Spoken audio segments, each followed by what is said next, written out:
केंद्रीय कृषि राज्य मंत्री भागीरथ चौधरी और राजस्थान के डिप्टी सीएम प्रेमचंद बेरवा जोधपुर दौरे पर रहे। उन्होंने मारवाड़ इंटरनेशनल सेंटर ऑडिटोरियम में आयोजित भारतीय राष्ट्रीय शैक्षणिक महासंघ राजस्थान के 63वें वार्षिक अधिवेशन में भाग लिया। इस दौरान केंद्रीय कृषि राज्य मंत्री भागीरथ चौधरी मीडिया से मुखातिब होते हुए कहा कि शिक्षा के ऊपर ध्यान देना बहुत जरूरी है। इसको लेकर हमारा शिक्षक संघ राष्ट्रीय स्तर पर काम कर रहा है। वहीं राजस्थान किसान आंदोलन की राह पर वाले सवाल के जवाब पर उन्होंने कहा कि भारतीय जनता पार्टी से पहले जो कांग्रेस की सरकार हुआ करती थी, वह हमेशा यह नारा देती थी कि गरीबी मिटाएंगे, किसानों को संपन्न बनाएंगे। हालांकि उन्होंने नारा तो दिया, लेकिन ना तो गरीबों को हटाया और ना ही किसानों को संपन्न बनाया। आगे उन्होंने क्या कुछ कहा, सुनिए। हमारे इतिहास को तोड़ मरोड़ कर रखा गया है। वास्तव में जो हमारा मूल इतिहास, जो हमारे महान व्यक्तित्व के धनी थे, उनको छिपाया गया और कई तरह के इस हमारे इतिहास को तोड़ मरोड़ कर पेश किया गया। इसलिए शिक्षा नीति में आमूलचूल परिवर्तन करके नई शिक्षा नीति के ऊपर जोर दिया जा रहा है और हमारा शिक्षक संघ उस पर काम कर रहा है। देखिए, सच्चाई तो यह है कि क्योंकि किसान सबसे दुखी वर्ग है, किसान रात दिन मेहनत करता है, परंतु दुर्भाग्य यह है कि जो सन 47 से देश आजाद हुआ, तब जो आज आंदोलन की बात कर रहे हैं, उन्होंने किसान की कभी चिंता नहीं करी। नारे जरूर दिए, परंतु किसान को बर्बाद करने का काम किया। वरना वो भी तो कर सकते थे।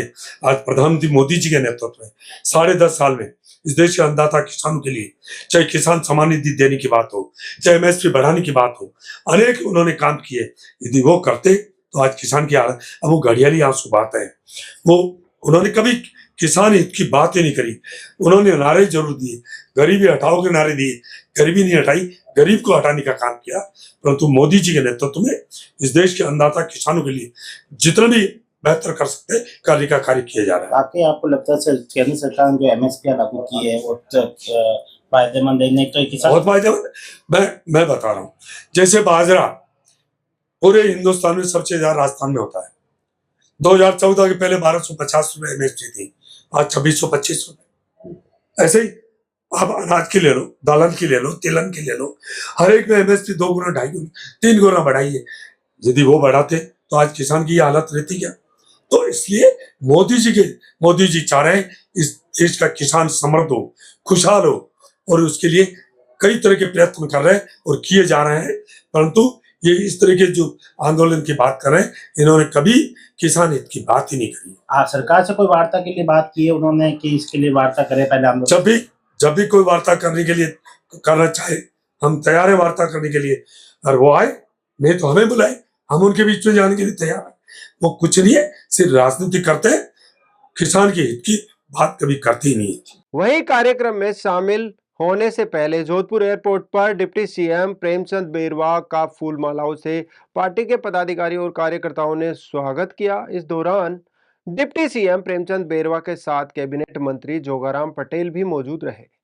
एयरपोर्ट पर डिप्टी सीएम प्रेमचंद बेरवा मीडिया से मुखातिब होते हुए क्या कुछ कहा, सुनिए। इस तरह से आपने देखा होगा, भारतीय जनता पार्टी की सरकार और माननीय यशस्वी प्रधानमंत्री जी का विजन जो है, उस विजन को संकल्पित लेते हुए हमारे यशस्वी मुख्यमंत्री भजनलाल जी शर्मा जी ने जो 1 साल में जो आपने देखा होगा कितने गिनों में काम जो किए हैं, क्योंकि एक विजन लेके काम करता है तो निश्चित रूप से आम राजस्थान की जनता के लिए, राजस्थान के इंफ्रास्ट्रक्चर को लेकर, राजस्थान के युवाओं को रोजगार को लेकर और राजस्थान के किसानों को हित के लिए डीआरसीपी की योजना से लेकर किसानों के हमारे गेहूं का समर्थन मूल्य बढ़ाने का काम देखते हुए ये सारा काम हमारे यशस्वी मुख्यमंत्री इस राजस्थान प्रदेश को विकसित राजस्थान बनाने के लिए प्रयास